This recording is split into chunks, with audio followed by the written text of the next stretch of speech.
Bapak sekalian, kita semua memahami bahwa dunia berubah luar biasa. Pasca Perang Dunia Kedua, di mana pada saat itu negara Eropa porak-poranda dan harus dibangun, memunculkan suatu tekad bersama, terutama di negara-negara Barat, untuk memunculkan suatu institusi-institusi global seperti WTO, IMF, World Bank, di dalam rangka untuk mengelola perekonomian dunia agar bisa membangun kembali pasca puing Perang Dunia Kedua. Sekarang ini seluruh institusi global ini menjadi kurang efektif atau bahkan tidak efektif karena shareholder utamanya yaitu G7 terutama Amerika Serikat sendiri yang melahirkan institusi ini sekarang tidak lagi percaya pada institusi yang dibuat. Sehingga memunculkan suatu sistem yang sifatnya unilateral. Ini rule base yang selama dikenal sejak Perang Dunia Kedua sekarang menjadi tidak pasti.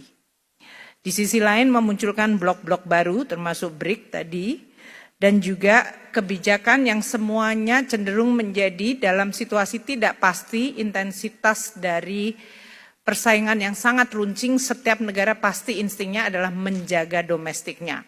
Maka banyak kebijakan ekonomi menjadi inward looking.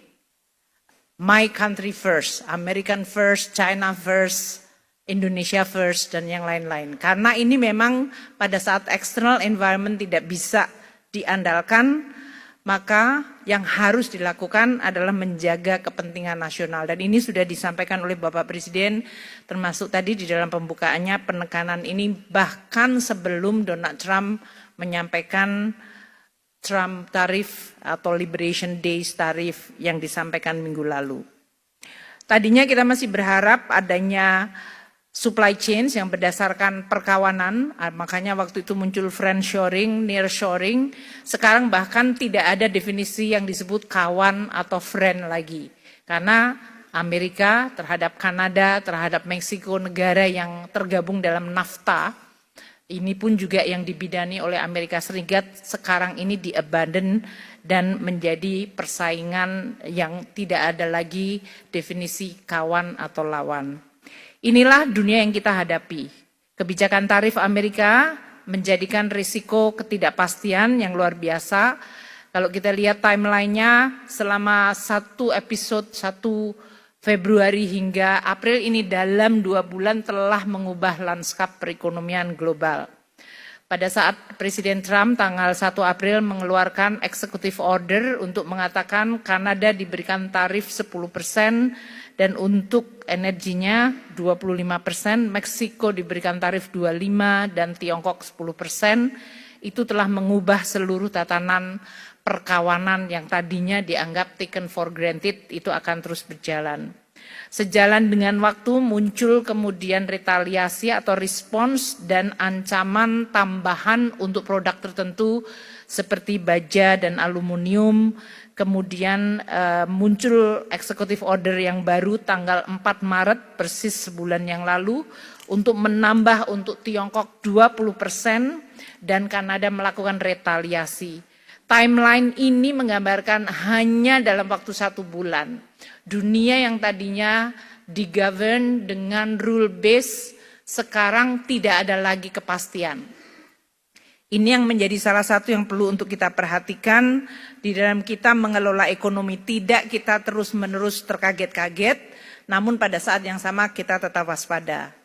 Tarif resiprokal yang disampaikan oleh Amerika terhadap 60 negara menggambarkan cara penghitungan tarif tersebut yang saya rasa semua ekonom yang sudah belajar ekonomi tidak bisa memahami. Jadi ini juga sudah tidak berlagu lagi ilmu ekonomi. Yang penting pokoknya tarif duluan. Karena tujuannya adalah menutup defisit. Tidak ada ilmu ekonominya di situ. Menutup defisit. Itu artinya saya tidak ingin tergantung atau beli kepada orang lain lebih banyak dari apa yang saya bisa jual kepada orang lain. Itu is purely transactional. Nggak ada landasan ilmu ekonominya. Jadi teman-teman ini ada ICI di sini. Mohon maaf tidak berguna Pak ilmunya hari-hari ini. Nah oleh karena itu karena ini adalah pragmatis, sebetulnya pada saat kita semua dilantik oleh Presiden Prabowo, kita diberikan pembekalan, dan pembekalan itu menjadi sangat relevan. Beliau menyampaikan dunia sekarang digovern oleh realis. Jadi pragmatik dan realism rather than theoretical ideology yang selama ini menggovern dunia semenjak Perang Dunia Kedua. Ini menjadi realita yang jauh lebih cepat dan harus kita segera respons. Kebijakan tarif resiprokal direspon oleh berbagai negara seperti yang tadi disampaikan oleh Pak Menko. Tiongkok yang tadinya dianggap akan restrain atau menahan diri justru melakukan retaliasi yang sama kerasnya.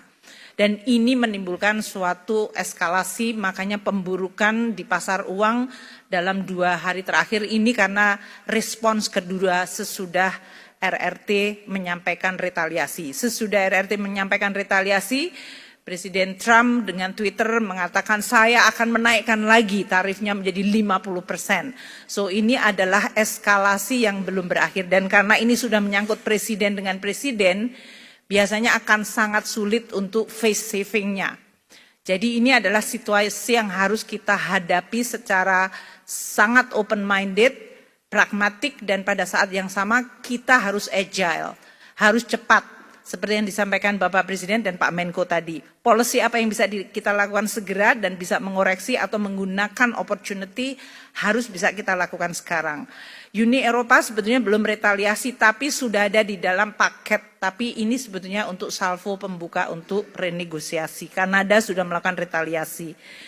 Jadi berbagai negara yang lain mungkin lebih kepalanya dingin dengan pendekatan diplomasi dan negosiasi. Tapi not necessarily hasilnya juga menyenangkan karena seperti Vietnam yang mengatakan promise untuk 0% tarif dikatakan itu tidak memadai karena non tarif barrier juga menjadi salah satu bagian yang menjadi negosiasi.